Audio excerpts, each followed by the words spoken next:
Ada pertanyaannya, assalamualaikum, pertanyaan, Ustadz, bagaimana hukumnya nikah sirri? Apakah hak dan kewajibannya sama seperti nikah resmi? Lalu jika dalam pernikahan sirri sang istri dititipkan kepada orang tuanya, siapa yang harus dipatuhi terlebih dahulu? Suami apa orang tuanya? Sedangkan suami sirrinya tidak memberi nafkah. Syukron katsiron. Gimana nih Bapak?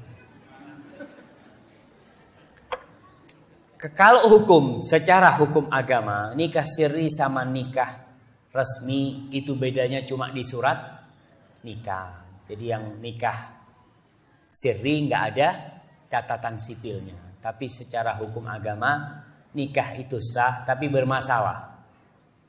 Kenapa saya katakan bermasalah? Karena nanti permasalahannya di hak istri kita yang sirri ini dan hak anak. Ketika si bapak meninggal, secara hukum Islam dia itu berhak mendapatkan warisan. Anak-anaknya berhak mendapatkan warisan. Tapi ketika nggak tercatat, biasanya yang dapat warisan yang mana? Yang tercatat. Maka di sini suami zalim dia. Karena dia tahu konsekuensinya dan dia biarkan hal itu. Kalau dia memang tetap memaksa nikah sirri, dia harus membuat pernyataan kalau dia itu adalah istrinya. Dan anak-anak dari istri sirri adalah anak-anak dia. Dia bikin pernyataan di notaris atau gimana lah. Supaya hak-haknya itu terjamin. Kemudian kalau secara hak-haknya sama antara nikah sirri sama nikah resmi. Nafkah wajib, sama wajibnya. Sekarang kalau kondisinya si istri ini tinggal di rumahnya orang tuanya, dititipkan. Enak banget nih suaminya. Dia titipin, yang ngasih makan orang tuanya, tapi dia minta istrinya taat kepada dia. Di mana dia akan taat ketika engkau tidak memberikan nafkah? Yang merawat tetap orang tuanya, yang menjaga tetap orang tuanya. Walaupun di satu sisi memang dia wajib taat kepada suaminya, tapi ketika suaminya tidak memberikan nafkah kepada dia, akan pincang kepemimpinan suami di sini.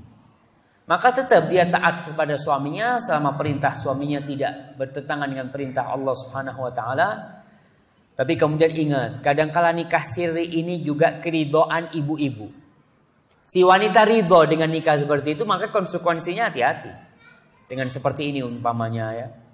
Tapi suami-suami yang tidak memberikan nafkah harus mempertanggungjawabkan amal perbuatannya di depan Allah Subhanahu wa taala. Karena memberi nafkah itu bukan sunnah. Memberi nafkah itu wajib hukumnya. Dan kewajiban memberi nafkah ini 100% kewajiban siapa? Suami. Barakallahu fikum.